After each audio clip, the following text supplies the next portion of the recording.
So if everyone that doesn't know, which most of you won't because I'm not really anybody, I'm Mr Myo, better known as Myo. My real name is Stephen, but only my mother calls me that, or Dennis at the moment. So what we're going to be doing today is in trouble. Yeah, I know, literally. Oh, don't even get me started.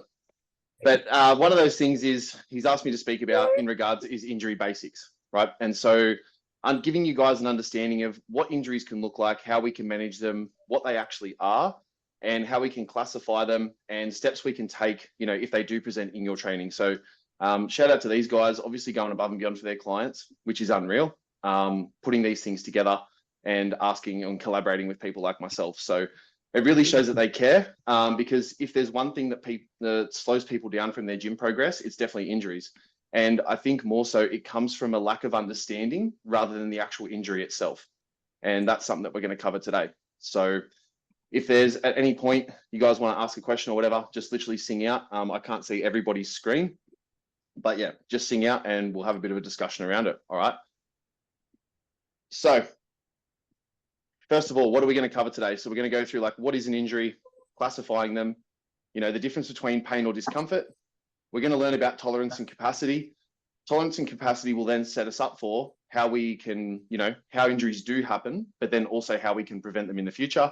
And then we'll go through the most common ones, which are sprains, strains, tears, and ruptures. Okay. And we'll kind of break those down so you guys have a better understanding.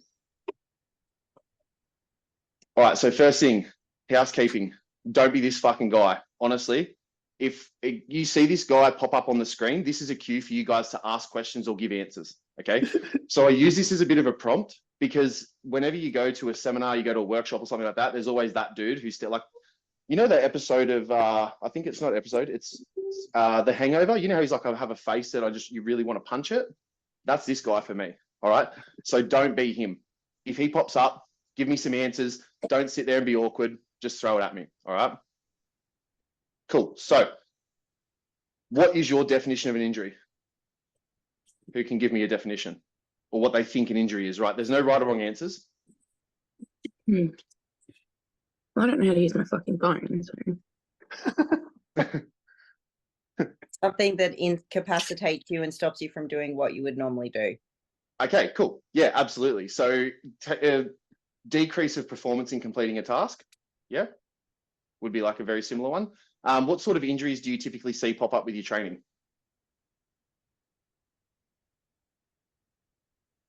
I'd say the guys that I work with, majority of the time it's either knees or shoulders. So knee niggles, shoulder niggles, especially like in the CrossFit space. Yep, absolutely. And so do they usually report those as like, does it stop them from training or it just kind of slows them up or? So it tends to just be something that comes up of like, oh, I'm experiencing some discomfort here. And then most of the time, I'd say it doesn't lead on towards anything super serious because we can manage around it if we catch it early. Yeah, exactly right. So injury is such a broad term, but it has such a negative connotation, right? Someone says I'm injured, you automatically assume the fucking worst. But it's like, as Louis just said, they have knee niggles, you know, shoulder, elbow niggles. It's like you would classify that technically as an injury, but when you have it happen to you, you don't really care. You're just kind of like, oh yeah, it's just a part of training, life, whatever. Okay. So I think one of the first things that I wanted to talk about or touch on is that even though it's classified as an injury, it doesn't necessarily mean you're going to die. Okay. So that's the one thing to kind of notice. And people think that any slightest point of discomfort or pain, whatever it is, they just stop everything. They go and lay down, they do nothing. Okay. And so this should give you more of an idea around what an actual injury is and why we classify it as such and how we can sort of break the stigma around the word injury, I guess. Okay. All right. So what is an injury? Typically, the two definitions are overload to a tissue or structure that produces what we would call a pain response, okay? Number two is it reduces the performance of completing a task. What is a task? Everything's a fucking task, okay? Picking up a glass of water, going for a walk, pulling 300 from the floor, doing a squat, doing an overhead press, carrying 3 bags of groceries, everything is a task. So what we then want to do is like, okay, does it reduce the performance of me doing certain things? Usually yes, okay, then it's an injury. What is an injury? It's usually an overload to a tissue or structure that produces a response. Now, does that mean that you stop doing everything? No, okay, it's just reducing performance. So what we can do is we're going to talk about this further, But realistically, just understand that is what we would classify as an injury. It's an overload that reduces performance, okay? All right, so when we identify injuries, we have traumatic and we have accumulative, okay? So usually when we look at a traumatic injury, we look at single event, rapid onset, and it's some sort of a freak accident. Usually a traumatic injury, we have zero control over, okay? So if someone's, ruptured a pec tendon on a bench, they've probably done that bench a million times before, but it can happen, right? And it was just that one day where all the cherries lined up, and that's what we would classify as a traumatic injury. When we look at accumulative injuries, we look at multiple events. It has a gradual onset, and it usually comes from being a stump fuck, all right? We usually do something really stupid, repetitively, over and over and over and over again, and then we start to accumulate this injury, all right? Now, that becomes a behavior change, all right? Traumatic event, I can't really change too much about that. It happened, you get tackled in a game of rugby, you get folded. It is what it is. Like, yep, I've got a couple of sore ribs, whatever. What do I do in the future? Don't play rugby, okay? Don't get tackled, all right? We can't really control those sorts of things. Accumulative injuries, they usually present themselves as a small discomfort or pain early on. And what we start to do is we go, should be right. We'll run it with the engine light on. You know what I mean? And that's dumb behavior. Because if we address it, like Louis said, if we address it early, it usually stays as a niggle and then goes away. There's usually some sort of action we can take around it. If we decide that we're going to keep pushing past and we're going to keep accumulating these multiple events, the onset will become more and more intense, and it's usually gradual, then that's where we'll start to have an accumulation injury. All right, so then other ways of identifying injuries is we can have short and sharp pain, okay, which is typically, I would say 9 times out of 10, it's damage, right? So it's usually that pain where like you breathe and it hurts instantly. It feels like someone's stabbing you. Or, you go out of the bottom of a squat and the knee rotates and next minute you have that short, sharp stabbing pain that drops you to the floor. A back injury, something like that, okay? Or you can have dull, achy pain, which is typically what we relate to like overload myofascial pain, okay? So that's the thing where muscles are just getting loaded and loaded and loaded and loaded, and eventually they start to present with this symptom, right? And I even had a chat with Dennis leading into his last powerlifting prep, and he said that, my body's just feeling beat. But he knew that was a byproduct of what he was trying to do. At that point, he had no short or sharp pain. So it was probably safe to say there wasn't a lot of damage. It was more just overload. And that's what you'd expect coming to the back end of a prep right before you're about to compete, right? Because if you didn't, it's like, are you fucking training hard enough? Realistically, probably not. Yeah. Okay. So then what we can do is we can start to, this is typically like when you go to the doctor or when you go to see a physio or something like that. Okay, they're going to give you a diagnosis of acute or it's going to be chronic. Okay, so an acute injury is something that hangs around for a few weeks. All right, so it doesn't have a very long lifespan. This would be what Louis was talking about in regards to the knee and the elbow pain, right? A few weeks in duration. That's what we classify as an acute injury. Once it goes over that few weeks, okay, it starts to become what we call a chronic injury. Okay, and that then leads to that's months, years, whatever else. So once it reaches that few month stage, that's now a chronic injury. Now, in saying that, most chronic injuries that I see and deal with is just because people are doing that dumb fuck behavior, right? They don't want to change what they're actually doing. So they're like, oh, I've had this elbow pain for like 6 months. I'm like, what have you changed? And they're like, absolutely nothing. And it's like, in that case, it's probably not necessarily, you could not really define it as a chronic injury because you haven't tried to do anything to change it. Typically, when I think chronic injury, I think of something where you've tried to take some form of action and it hasn't led to a resolution and it starts to stick around. Now, the other thing with acute and chronic injuries, I haven't mentioned in this slide here, but chronic injuries 9 times out of 10 are more psychological than they are physiological. Okay, so what does that mean? Most people who are in chronic pain are in chronic pain because they tell themselves every day, I'm in chronic pain. And we'll understand how this sort of thing can creep into training and injuries and whatever else.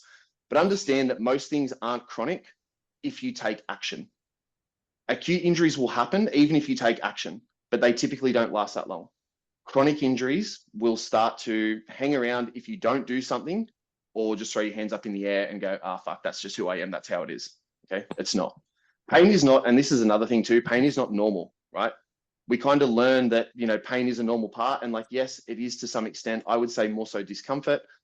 But understand that like pain is not a normal part of life, and there are actionable steps that we can take. Okay. I feel like in the modern day, a lot of people just do, if they have back pain or whatever, they just assume, oh, that's just a part of getting older. Oh, that's just a part of life.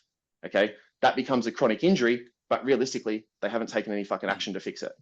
All right. It's like with some of the people that I work with, for example, powerlifting in particular, when we're doing a lot of squatting, a lot of bench pressing, people will 9 times out of 10 start to complain about elbow problems or forearm pain. And they kind of just go, this is a part of prep. Previously, Steve, you're like, in prep, I was saying to you, hey, my body's beat.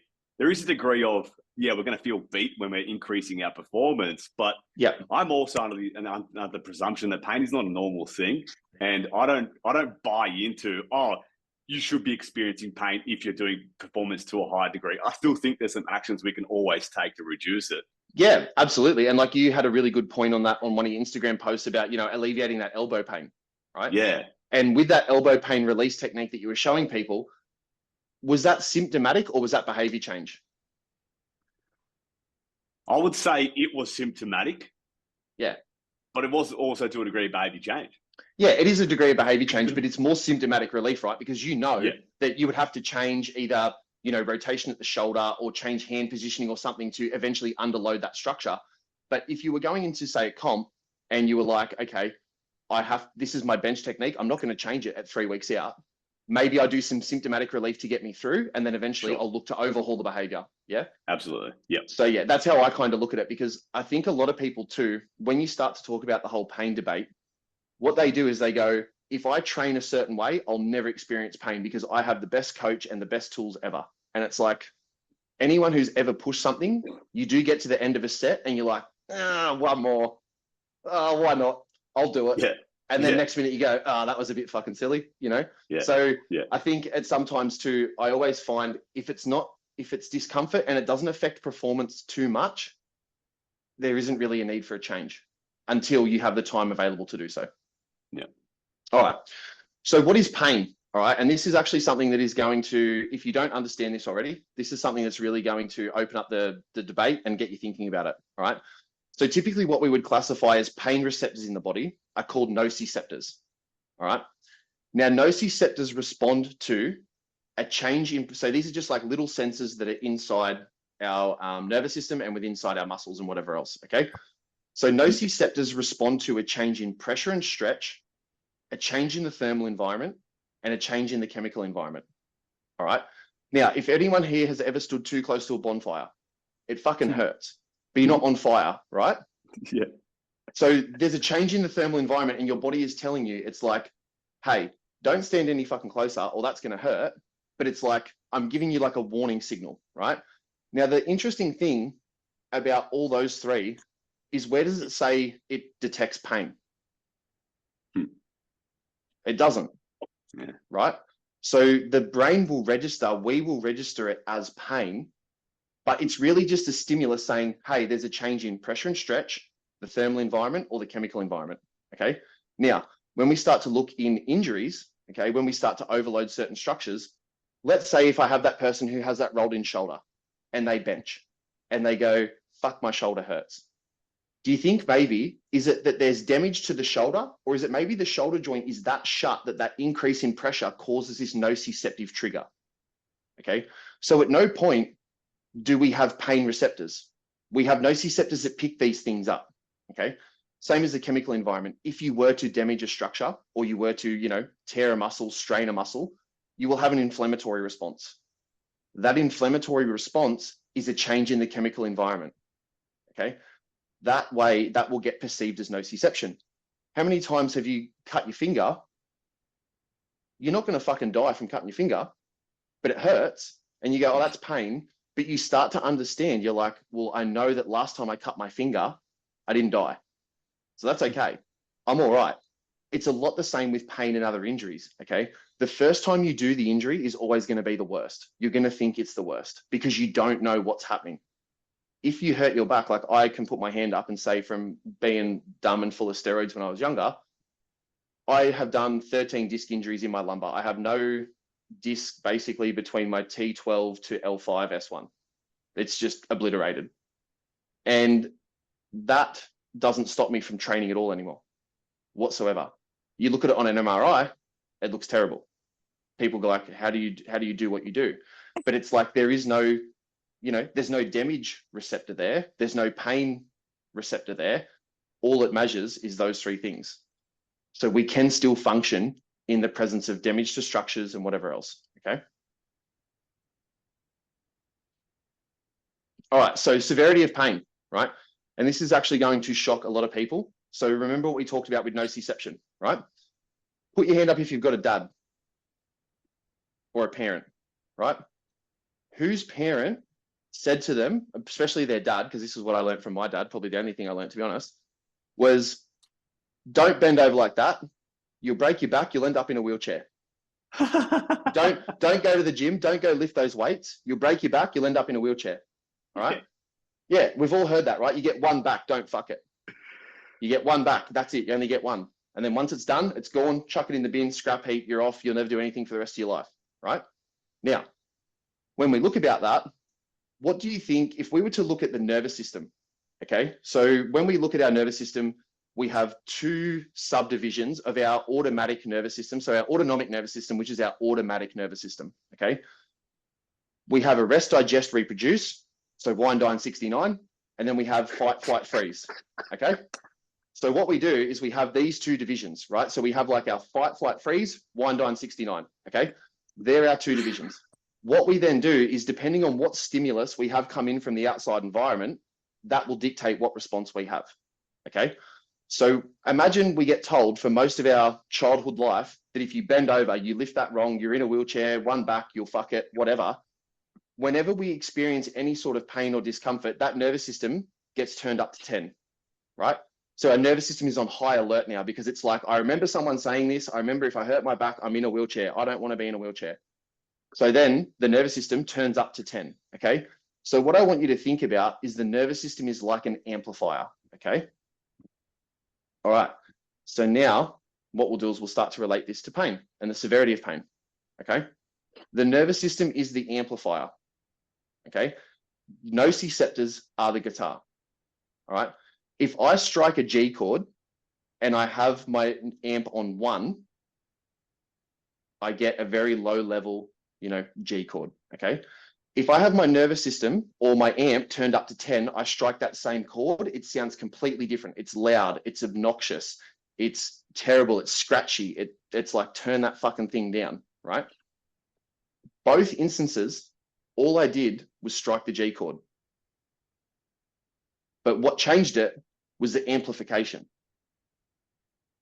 Now, if we understand that our amp gets turned down via things that we believe, that we see, that we interact with, that people tell us, that we do all these things, that is dictating our amp. So we know that nociception can be pressure and stretch, a change in the thermal environment, a change in the chemical environment. It might not even be that fucking bad. It's all going to depend on the amplification of that nervous system, depending on whether you're at 1 or you're at a 10. Okay. And that is something to keep in mind because, like I said, each time you recover from an injury, you start to like almost turn the amp down in regards to that injury a little bit, right? The first time you do it, the nervous system goes 10. I have no idea what the fuck that is. Let's turn it up. Pressure and stretch, thermal environment, chemical environment. It's all going off. Like it's all happening, right? As you start to expose yourself to that, it starts to turn the amp down a little bit. Okay. If you take the right precautionary things or if you learn the right behaviors to deal with said injuries. Okay. Yeah. So that will dictate the severity of pain. So like I said, these stimulus from these nociceptors can come in. What will dictate how bad they are is the sensitivity of that nervous system. So the sensitivity of that amp. At the end of the day, it's the same input. All that's changed is the sensitivity of the nervous system. Okay. So you can blame your dad for the reason why your back hurts every time you fucking get bend over or lift up a deadlift or something like that. All right. It's his fault because he ingrained it into you. Stephen, I have a question. So what about like external factors in your life? So, say you're having stressful outside factors, your work's affecting you, you're having a fight with your partner. Can those things make that amplification even worse? Absolutely. So what I want you to think about as the amp is it's each time you have a stressful input. So this could be financial stress. This could be relationship stress. This could be environmental stress. So, if you walk through a rough neighborhood, this could be, a lack of education. This could be physiologically, you know, if you're on a lot of caffeine, okay? These are all stresses that turn up that sensitivity of the nervous system, okay? So it's no wonder when people who, you know, let's use training as an example. You double scoop pre-workout, you're walking into the gym on 800 megs, just gassed off your head. You know, you got your face is red like a beetroot. You hurt your back. It feels fucking way worse than it does when you've chilled out for 2 hours afterwards, right? Again, same thing that happened is you just turn that amp up by inducing more stress to the system. So you're turning the amp up, right? So like you said, in regards to your relationship, breakups create bodybuilders, right? That's what they do. So what happens, right? Breakups create bodybuilders, they do. And so those people though, think about it. What happens is, this is a prime example. I deal with this actually a fair bit, is it's like, you have these people who go through a relationship breakup, they start hitting the gym. They're like 6-7 days, like I'm getting my protein in, I'm fucking running because I'm trying to keep my brain busy. They get an injury. It is the worst injury of their life. And is it like, again, it's just nociception coming in. But what we don't understand is like their nervous system sensitivity has come from something else. Okay. And so what we start to look at then is like, you know, what was it? Was it the injury, or was it the, you know, the sensitivity of the or the external or the internal environment? Sorry, I should say. Yeah. So it's just, that's how we can start to look at relationships and things like that. And, you know, just any sort of stress. So understand, like when you're stressed out, how do you feel? You're in that fight, flight, freeze state, right? So understanding that when you're in that state, any input you get is going to be extremely well received. Okay. And that doesn't necessarily mean in a good way either.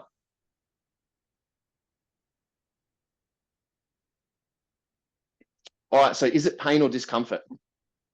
So what's the fucking difference, right? Nobody really can tell me any of these things usually. All right. So I'm going to ask you guys, like, how do you know the difference between pain or discomfort? Or what would you classify as pain and what would you classify as discomfort? Or is there no difference between them? For myself, oh, you go, Tiff.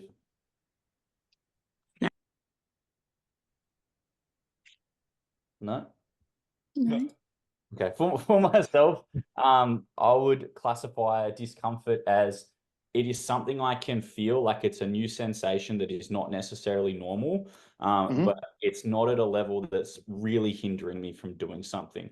Or it might go away throughout the session, for example, like, my knees feel a bit shitty as I warm up, but, you know, now I'm kind of my set or whatever, halfway through my session, now they're starting to feel okay, they're starting to feel better. It's just kind of a normal sensation I might be used to because of maybe, you know, something in the past that I might know is wrong with my body or something like that. Yeah, absolutely. Perfect. Anybody?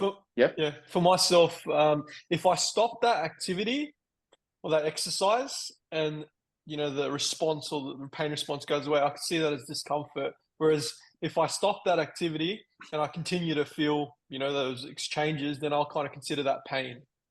Yep. Okay. Yeah. Cool. So it's because pain is personal. Like everybody has a different idea of a level 5 of pain or a level 10 of pain or whatever from all those external factors. But pain and discomfort are both on the same neural pathways. So it's your perception of it. Absolutely. Absolutely. Okay. And so what we're going to talk about is more so from a training standpoint, right? So in what Emma said, like with it being completely individualized because they run on the same pathways. Absolutely, right? Imagine if, like, using the example that I used before, if you didn't have a dad that told you one back, it's done, whatever, when you experience back pain, you're probably not that stressed because you don't have that learned associated pattern, right?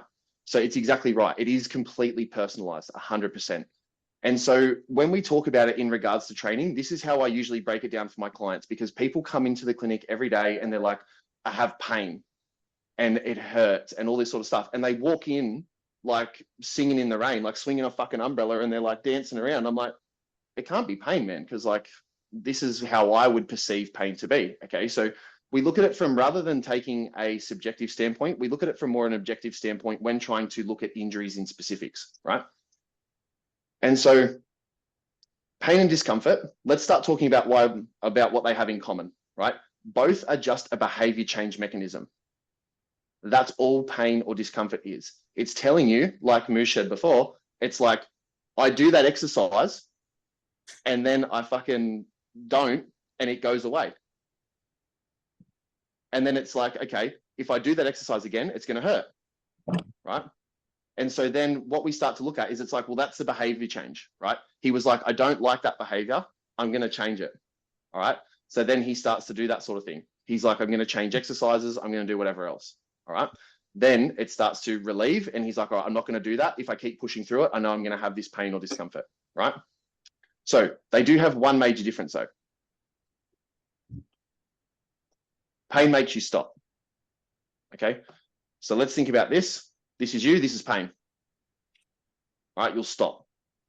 Pain, I usually tell my clients, is something where you can't continue the task that you're doing because you just physically cannot do it. Okay. If you've ever seen someone who's had a disc herniation, you say, hey, can you bend over for me? And they start to like, they look like a dog trying to take a shit, and they start to like get the shaky, they get the shaky back and knees, and everything starts to go, and their fucking knees and everything are going everywhere, right? That's pain because I physically could not get them to touch their toes, even if I wanted to, by, you know, all will on God the Savior. You know, it's not going to happen. Okay. Now, when I look at discomfort, right, it makes you pump the brakes. Okay. So as we talked about before, it's like discomfort will just slow you down. It's still both are reducing performance. One makes you stop, one makes you go slower. Okay. So then when you start to reiterate this to people, or when you start to think about your own injuries, you can sort of sit there and go to yourself, well, does this stop me from doing what I want to do? Or does it just make me perform a little less? And then that's how you can start to discern between pain and discomfort. Okay. Because when you start to get into the whole biopsychosocial model of pain, and like everyone's seen that Conor McGregor video where he's like, you want to feel the pain in here and then just accept it and then just push it out, and pain doesn't exist to me. It's like, all right, man, I'll break your fucking arm and tell me if it hurts. Right. So it's kind of like pain will make you stop, discomfort makes you pump the brakes. Okay. So this is how we can start to define between pain and discomfort. So tolerance versus capacity. All right. So as you can see, my sexy graph here. So tissue tolerance, right? We start more plates, more dates, bang some more tin on the bar. Let's go. We're hitting it. As we start to get to the end range of that tissue tolerance, it's like PB City, baby. Like, let's go. I'm ripping doubles. Like, I'm doing everything. Okay. Once we start to exceed that tolerance. So think about the word tolerance. It means how much are you willing to tolerate? Okay. So if you say someone's very tolerant, you know that they have a pretty good threshold as how much shit you can give them before they have a reaction. Okay. When we then look at a tissue capacity, all right, this is where we usually start to experience that discomfort. So we start to have decreased performance. As I said, discomfort makes you pump the brakes. It doesn't make you stop. Okay. It just slows you down. So tissue capacity is like, you can go above that tolerance. And the reason I've used the color-coded system is like, when you get to that orange zone, that tissue capacity zone, that's kind of like the warning light on the dash, right? It's like if ever we've all got cars, I'd imagine. It's like the orange light comes up on the dash, and this is why they use it, because orange comes up and it's like, it's not going to break, but probably go get it looked at, right? Probably get it assessed, probably have a think about what you're doing. Then when things start to go red, that's where we start to get tissue failure. Okay, so this is where we have pain. We have breaks, bulges, tears, ruptures, fractures, all those sorts of things. Okay, so understand that tissue tolerance is how much that tissue can handle. Tissue capacity is the upper limit of that. Like if you exceed that, you then move to tissue failure. Okay. So when you start to look at injuries, it's like, where do you think you're at? Because, you know, through proper programming and whatever else, you should realistically be staying within this tissue tolerance range. You know, towards the end of a prep, maybe you're pushing that tissue to capacity. But if you keep doing dumb shit, tissue failure happens. Okay. So when we look at that, right, especially in regards to you guys, so obviously I know that everyone here pretty much trains, right? Hence why you're here in the first place, all right? So when we look at it, a normal person may look like, and this is just, you know, average Joe getting around, no pain, he's cruisy, he does what he does. He probably has a tissue tolerance here, tissue capacity, and then this is his chance of tissue failure, okay? When we look at a trained individual, someone who has proper programming, proper nutrition, proper hydration, all these sorts of things, we actually increase the amount of tolerance their tissue can handle, or their tissue has, right? Because think about what, if we were to break the gym down, and this actually like discredits a lot of everything that we do, because like if you break the gym down, we just add more load to gravity to build a fucking more robust body so we can do more shit, right? And that's all the gym is. Like we just add load to gravity. It's Like, this is why Instagram coaches don't make sense, because they're like, oh, the gym is this. I'm like, bro, the gym is just chucking gravity on there. Like, that's all. You just add more load to gravity, man. Like, you're not doing something revolutionizing the world. Like, you're just adding fucking weights to gravity. Like, it's not that hard. All right. But then what we can start to do is, by increasing that tolerance, we then push out the capacity, and we almost increase the capacity of that tissue before it reaches tissue failure. Therefore, we actually decrease the chance of tissue failure to an extent, right? Until you watch that dude who was jacked up on trend incline bench like 5 plates and snap his pec tendon into oblivion, right? But that's a trend thing, right? That's not just necessarily a tissue thing, okay? So when we look at that, it's like, yes, by training, we create a more robust body. A more robust body means it can handle more, it has more tolerance to handle more load, therefore it has a bigger capacity, therefore it's less likely to fail doing life shit, okay? When we start to look at detrained individuals, we start to look at they're decreasing that tissue tolerance, right? They therefore decrease the capacity of that tissue, and they open themselves up to a wide range of tissue failure, okay? And this is why when you get an injury, unless you were stomped by a fucking bull at a rodeo, being a rodeo clown, resting is never the answer. There's always something you can do. There's always some form of movement or, you know, intervention you can choose, because by not doing anything at all, you're going to detrain, you're going to lower that tissue tolerance systemically over your body. You're going to decrease the capacity. Therefore, you're going to open yourself up to being injured again in the future. Okay, so always try and work to your tolerance. Try not to exceed the capacity, but understanding that training reduces the risk of tissue failure. Okay. All right, so how do injuries happen? Who can tell me how injuries happen? When I'm with the boys and the Louis like, fuck it, let's send it, let's go for a 1RM. And I haven't been doing any heavy singles or anything like that. But boys being boys, or even girls being girls, I'm like, yeah, let's send it. Yeah, exactly. So that's how an injury can happen. That's one mechanism. So instant overload, right? Typical fucking Louis behavior, really. But yeah, like, injuries occur through various mechanisms, which we'll talk about. But like, understanding that, you know, from the start, injuries basically happen because of overload, right?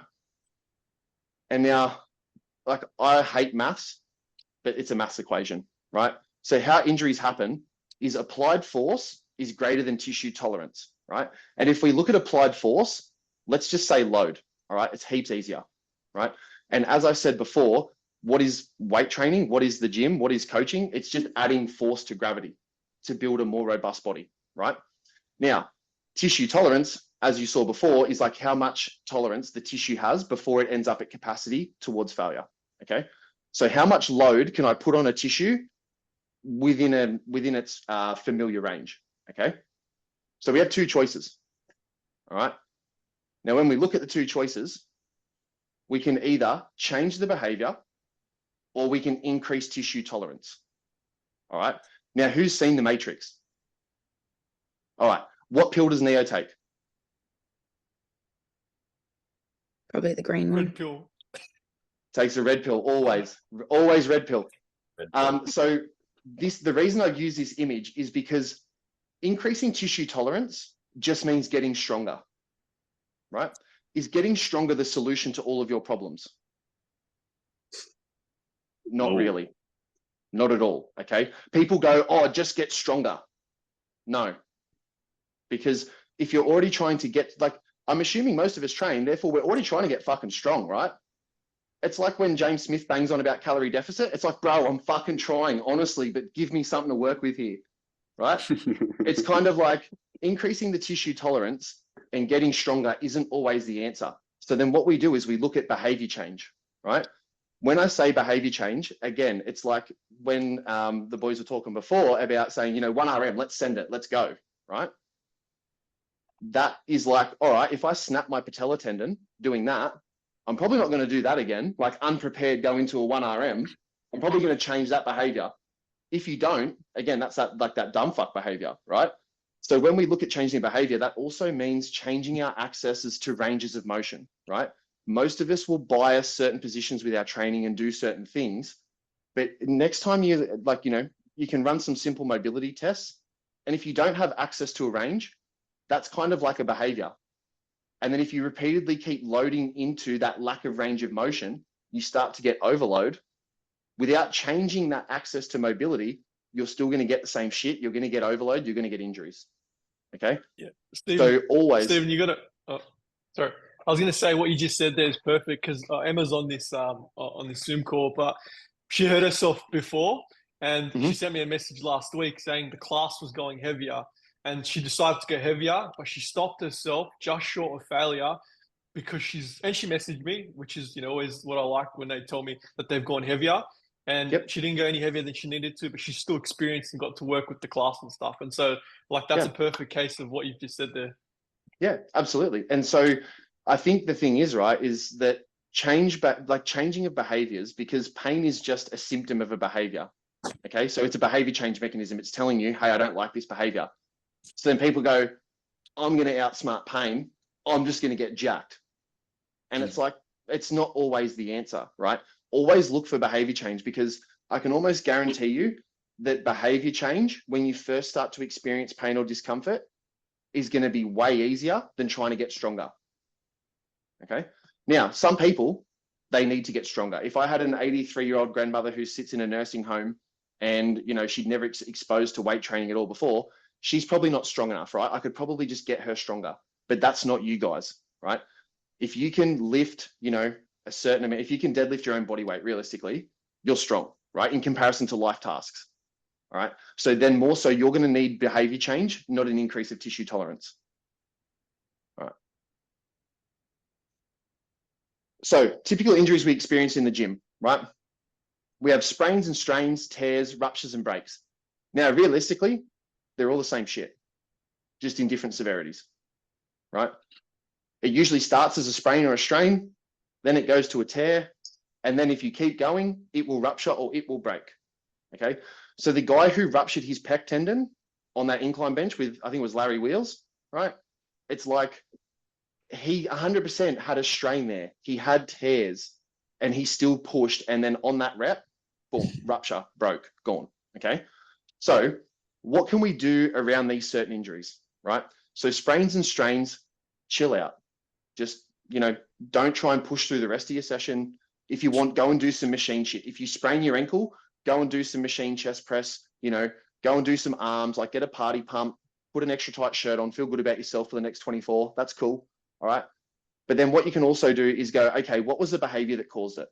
Okay. So a sprain and a strain is not enough to end your career, right? But maybe look at the behavior you were doing to do that, right? And like the boys were saying before, it's like if they went in and done a 1RM and they hurt themselves, they go, probably shouldn't do that, right? Probably shouldn't. Maybe I should be a little bit smarter next time. Okay. NSAIDs, okay, everybody has this thing about anti-inflammatories that they're bad. They are, in a sense of if you use them for a prolonged time, right? Like everything else, death is in the dosage, okay? I always, make a recommendation to my clients if they have a really severe injury, is it's use them for 24 to 48 if you can, okay? Why? And why not ice, okay? And this is a very common question that I get, and I just didn't put it into a slide. NSAIDs reduce the inflammatory mediators. Okay, so the things that cause that inflammatory response. But in that same, same breath, I still want blood flow going to the area because I want to have blood pumping through the tissue because blood has oxygen, nutrients, hydration, all that sort of stuff. Okay, I still want that going to the injury. NSAIDs will decrease the inflammatory mediators, but not reduce the blood flow. Ice will do both. So that's why ice can just be put on the backbench, okay? Never ice an injury. Unless the only time I've seen it used is in the first 24 hours of having a complete knee reconstruction. So if you have a complete knee reconstruction, go for the hills. But not most of us are going to experience that, right? Now, depending on the sprain and strain, right? I always encourage people to get steps in. And it's not because I'm do more, be hardcore, do all this shit, right? It's because we have a thing in our body called the lymphatic system. And the lymphatic system runs parallel to the circulatory system. Now, we have around 5 liters of blood in our body and we have 12 to 13 liters of lymph, right? But the lymphatic system doesn't have a circulatory pump like the heart. The lymphatic system needs musculoskeletal contraction in order to pump lymph around the body. The biggest bunch of lymph vessels that we have in our body are in the neck and underneath the diaphragm. So if I walk and my respiratory rate increases and my heart rate increases, I'm now getting a lot of movement in around these lymphatic vessels that need movement to pump this lymph around. What is lymph? It is like the sewage system for your body. When you have an injury and inflammation, you want to pump that inflammation away from wherever the site is, okay? So getting steps in is one for mental clarity, okay? Because most of us as well, if we train 5 days a week, when we get an injury, we freak the fuck out because we love to train, okay? So we need to keep busy, we need to do something, but also too, it's going to help move lymphatic fluid around the body. It's going to help oxygen increase or oxygen intake increase, okay? And so it's going to speed up the healing and recovery process. If you stop and you let that pull, let's say it was an ankle sprain, you let that pull in the ankle, it's going to be extremely hard to get that inflammation out, okay? So if you can't, if it was an ankle injury, you can go and you could maybe do a spin bike if you can tolerate that. Or you could do, like a rower, that seated thing with the water and the shit and they do all that, right? Anything to just increase your heart rate, increase your respiratory rate and keep lymphatic flow moving, all right? It's also really good. You can't be anxious and go for a walk at the same time. Brain can't handle it. So if you're really stressed about this injury, go for a fucking walk, okay? Then what you want to do, high quality food, H2O, right? Don't get an injury and go, fuck it, I'm going to go rip into a bottle of red, have a few beers and get a bag and have a fucking weekend, right? Don't do that. That is the fucking worst thing ever. Sitting on your lounge, racking the Colombian dance enhancer is not the way to get your ankle better, okay? So what we want to do is get food and blood flow and water into the area, all right? Reassess your movement in 24 hours and see where the pain's at, okay? So at no point there did I say rest. I said chill out, but I didn't say rest, okay? Because we can always do something, as I said before. Now, when we talk about tears, all right, you want to check for swelling or bruising, right? Typically, if we tear a muscle or if we tear a tendon, we will have some form of like pretty hectic swelling, but we'll also get some discoloration, okay? So if you have that, again, NSAIDs for 48 hours, reduce your load, okay? So again, you don't have to stop. You can go and, if it was a hamstring tear, you can go and train arms. You can go and do, seated chest press. You can go and do seated chest supported row variations. There's things you can always do. Go for a walk if you can walk on it. If you can't, again, get on the fucking aqua hand bike thing, whatever it's called. I don't know. But like all that sort of stuff, right? Go and see someone in allied health, whether it's, I would typically, for injuries, physio, chiropractic, a massage therapist if you trust them, depending on what they are. Don't go to like the people at the shopping center who walk up and down your back with a fucking hamstring tear, for fuck's sake, please. Like people come into me daily and they're like, oh, I went and saw these people at the shopping center and yeah, they didn't help my disc injury. I'm like, they probably can't even pronounce the word disc. What do you mean? Of course they're not going to help you, right? So go and see an allied health professional that you trust, okay, get assessed, because they're going to be able to tell you where you're at and then where you're able to still keep doing things, all right? Again, pain-free ranges. So like, if you find a range and it was like, say, full extension of the knee, that hurts, just don't fully extend your fucking knee.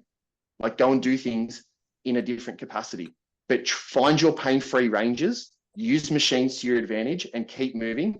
And once you have your assessment, then you can make a better informed decision about what you're going to do, okay? Now, when we talk about ruptures and breaks, obviously seek medical advice, okay? Professional medical advice. Don't go to a Reiki therapist or a fucking kinesiologist and ask them about why your pec tendon shit off the bone, okay, please? But like go and speak to someone who's a professional, because 9 times out of 10, if you do a rupture or a break, you're going to be black and blue all over. You're going to have complete loss of function. You're going to have a lot of pain, all that sort of stuff, okay? So again, when we if we wanted to relate this back to what we were talking about before, is it's like sprains and strains are kind of just that top end of that tissue tolerance, right? We start to get tears when we get closer to that tissue capacity, and then we get ruptures and breaks when we start to reach tissue failure, okay? Pretty self-explanatory. And 9 times out of 10, most of the injuries you experience in the gym are going to be one form of this or the other, okay? So if you get that anterior shoulder pain, sometimes it can just be overload and you just, you have that change in pressure in stretch, nociception comes in, you do that. Okay, I would typically classify that as like a strain. Okay, that's just what I would say, because these are the three diagnosis I would give out on a regular basis. Okay. And so, yeah, that's what you can do around that. Okay, questions? Yeah, so it's not necessarily related to strains, but we could kind of fit it in, I'm sure. A lot of stuff that I see, especially working with CrossFitters, is knee tendinopathies, shoulder tendinopathies, things like that, right? And a lot of the, even for myself, when I've gone to physios and things like that in the past, a lot of the solution comes down to loading it through, certain ranges of motion that are on the side of comfortable, but there is also a side of discomfort that is potentially going to be there because of the solution to the problem being having some sort of load to that area. Is there stuff that you could kind of expand on there? Because I know sometimes it's hard to kind of talk about, hey, you do need to expect a little bit of discomfort here. Yeah. Okay. Yeah. So when we look at discomfort, right? Remember how I said discomfort makes you pump the brakes? Does that mean you can still drive your car from A to B? Yeah, absolutely. Right? Pain will make you stop, which then means you can't drive your car from A to B. All right. So there will be a level of discomfort. If that discomfort, remember, it's like a light on the dash, right? The light on the dash comes up and then progressively it starts to get worse. And then eventually it could end up in failure. Okay. Sometimes the light comes on and then you go to the mechanic and they just wipe it and then it never comes back on again. Right. So what I guess I'm trying to get at with that is that it's like, yes, discomfort doesn't mean stop. Discomfort just means go slow, right? Assess where you're at. Once it starts to, like, if you have a discomfort-based injury and you push it, I guarantee you'll get pain, right? Because you'll push into that end of capacity, you'll start to reach tissue failure, okay? So understand that, yeah, like when I say discomfort, I'm not saying you get discomfort, stop. I'm just like, when you get discomfort, reassess and then assess. Yeah. Right? So just look at it that way. And it's kind of like 9 times out of 10 with those knee tendinopathy issues, with those shoulder tendinopathy issues, all that sort of stuff. Again, it's not a problem that those structures are getting overloaded because that CrossFitter is weak, right? It's normally because there's a lack of range of motion somewhere, okay? And this would be another discussion to have. But a golden rule for the body is that if you don't have range of motion at one joint, you will make it up at a joint above or below, okay? Yeah. So if you ever see someone with a hyperextensive knee, right, I can guarantee you they lack dorsiflexion and hip extension. The knee is just that symptom, okay? People with hyperextensive knees typically get quad tendinopathy, okay? So again, it's kind of like that CrossFitter might be strong enough, but it's like, do they have hip extension? Do they have dorsiflexion? If not, restore those things first, then see where that puts the knee. Because what happens is when we look at the point of just, oh, load it and it will get better, you're assuming that person already has a baseline function. I don't know any CrossFitter that doesn't have an extension bias and no baseline function, right? Yeah. They all have hip internal rotation issues, hip internal rotation being coupled with extension, right? So they lack hip extension. Then they lack that dorsiflexion. And so a lot of them get around and they've got like the lordosis through the lumbar and the hyperextensive knees because their force requires them to generate a fuck ton of force all the time. Okay. So again, that person, it's not that they're not strong. It's just that they don't have the ranges of motion necessary to underload that structure, right? So it gets overloaded. So more so in that case, it would be a behavior change. But yes, understanding that through changing that behavior, like it's not just like you change the behavior, pain goes away. Yeah. That's never the case. It's gradual, right? And because usually 9 times out of 10 with those knee tendinopathies and stuff like that, they don't do one squat and have tendinopathy. They've noticed it and noticed it and noticed it and noticed it. And then they were like, fuck, it's really starting to hurt now. It's like, okay, we kind of need to undo that behavior. Yeah. But then sometimes too, you can change the behavior and say they had an injury that hung around for 4 weeks. It could be gone in 1 to 2 just by changing the behavior because there's no longer that load going through that particular joint or muscle or whatever. Yeah. No, that's perfect. Sweet. Anyone else got some questions or anything they want to know in general?